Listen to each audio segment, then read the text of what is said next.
기계도 생각할 수 있을까요? 이 질문에 컴퓨터 과학의 아버지 앨런 튜링은 이렇게 답했습니다. 저는 그렇다고 생각합니다. 다만 우리가 생각하는 방식은 아닐 겁니다.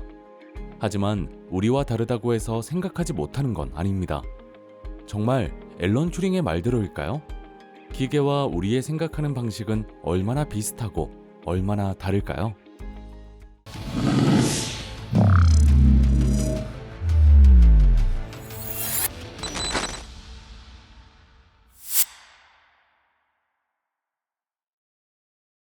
인공지능 현대적 접근 방식에서 저자는 현대의 인공지능에 대한 연구는 인간적인 사고와 행동을 하도록 개발하거나 합리적인 사고와 행동을 하도록 모형화하는 쪽으로 진행되고 있다고 말합니다.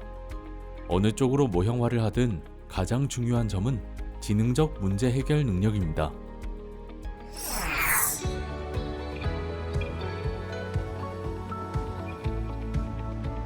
(1956년) 다트머스 학회에서 학자들은 인공지능의 문제 해결 능력에 대한 아이디어를 제안하죠. 크게 세 가지로 분류할 수 있는데요. 탐색과 추론, 그리고 학습입니다. 탐색은 해답 가능성이 있는 모든 후보를 생성하고 표현한 다음 탐색을 해서 답을 찾도록 프로그래밍합니다. 추론은 인간의 지식을 기계가 처리할 수 있게 표현한 다음 추론을 통해 문제를 해결하게 하고요.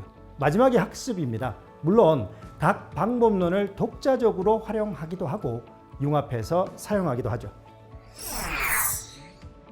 탐색을 사용하는 AI로는 대표적으로 알파고가 있습니다. 바둑에서 착수할 수 있는 모든 경우를 파악하여 가장 승률이 높은 쪽을 선택하는 거죠.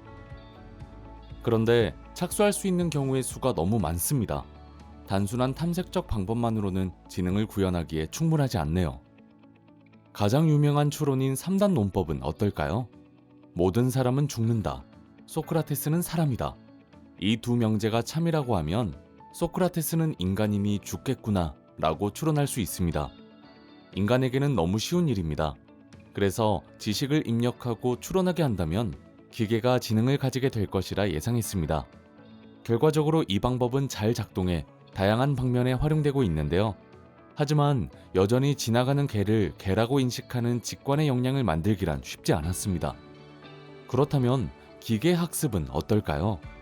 기계학습이라는 단어를 대중화한 아서 세뮤얼은 기계학습을 이렇게 정의했습니다.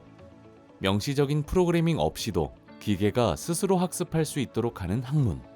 기계학습은 스스로 학습을 하기 위해 학습용 데이터가 필요합니다.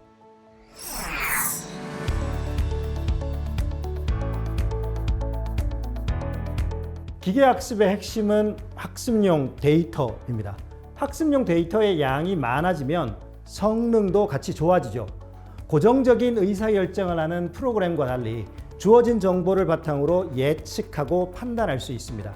규칙을 먼저 세우고 이 규칙에 따라 데이터를 입력해서 해답을 찾는 전통적 프로그래밍과는 조금 다릅니다. 달을 처음 본 아이가 저게 무엇이냐고 질문했을 때 달이라고 알려주면 아이는 그 모양과 형태가 달이라는 걸 알게 됩니다. 기계학습 알고리즘도 비슷합니다.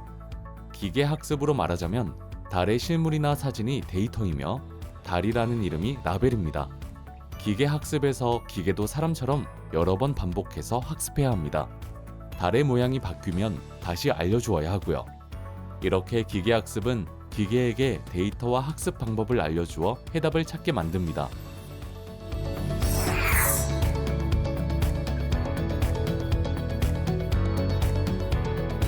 결론적으로 지능은 추론을 얼마나 잘 하는지에 달려 있다고 볼 수 있습니다.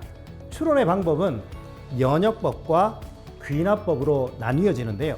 연역적 추론은 이미 알고 있는 사실로부터 다른 판단을 유도하는 방법이고요. 귀납적 추론은 관찰된 사실들로부터 일반적인 원리를 유도하는 방법입니다. 기존의 프로그래밍은 연역법을 사용합니다. 프로그래밍에서 먼저 전제적 사실을 지정해주고 입력되는 데이터들이 이 전제에 부합하는지 확인하는 방식으로 진행되죠. 반면 귀납법을 사용하는 기계학습은 충분한 데이터를 바탕으로 일반적인 규칙을 스스로 찾아내고 이용해 추론합니다. 이때 관찰된 사실에서 추론하므로 결과가 틀릴 수도 있습니다. 물론 충분히 학습을 한 기계학습 모델도 데이터의 정확도와 같은 이유 때문에 오류가 발생하기도 합니다.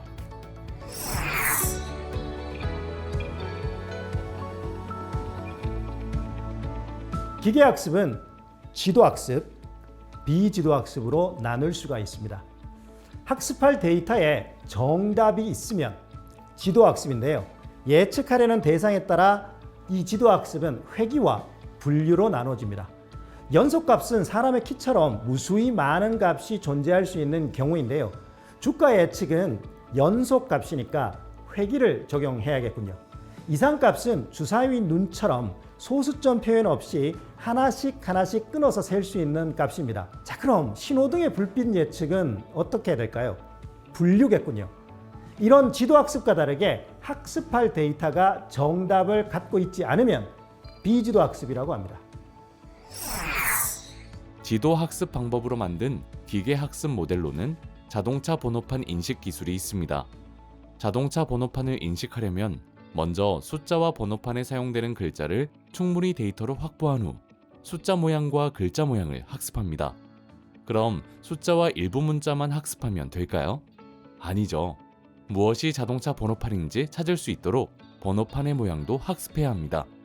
명확하게 학습할 수 있는 데이터는 필수입니다. 그렇다면 정답이 없는 비지도 학습은 어떻게 진행될까요? 예를 들어 OTT 사이트는 어떻게 영상 추천을 할까요? 나의 시청 습관을 정답을 가지고 분류한 걸까요? 그렇지는 않습니다. 내 시청 습관과 비슷한 다른 사용자들을 묶어 그들이 시청한 영상 중 내가 볼 것을 추천해주는 방식이죠. 이런 방식의 인공지능 모델은 정답을 가지지 않고도 비슷한 유형을 묶을 수 있습니다. 기계에 지능을 부여하는 방법도 여러 가지이고 기계학습에도 종류가 있다니 참 흥미롭죠. 자, 이제는 학습을 기반으로 하는 인공지능이 다양한 분야에 활용되기 시작했습니다. 인공지능이 어떻게 만들어지는지 이해한다면 우리의 일상을 다르게 바라볼 수 있을 겁니다. 기계학습. 인간과 유사한 부분도 있지만 인간은 기계처럼 셀 수 없을 만큼 많은 양의 데이터를 감당하지 못합니다. 인간의 장점인 인식 능력을 부여하고 인간이 가지고 있지 못한 불완전한 점을 기술로 보충해 이렇게 새로운 지능이 탄생하게 되었습니다.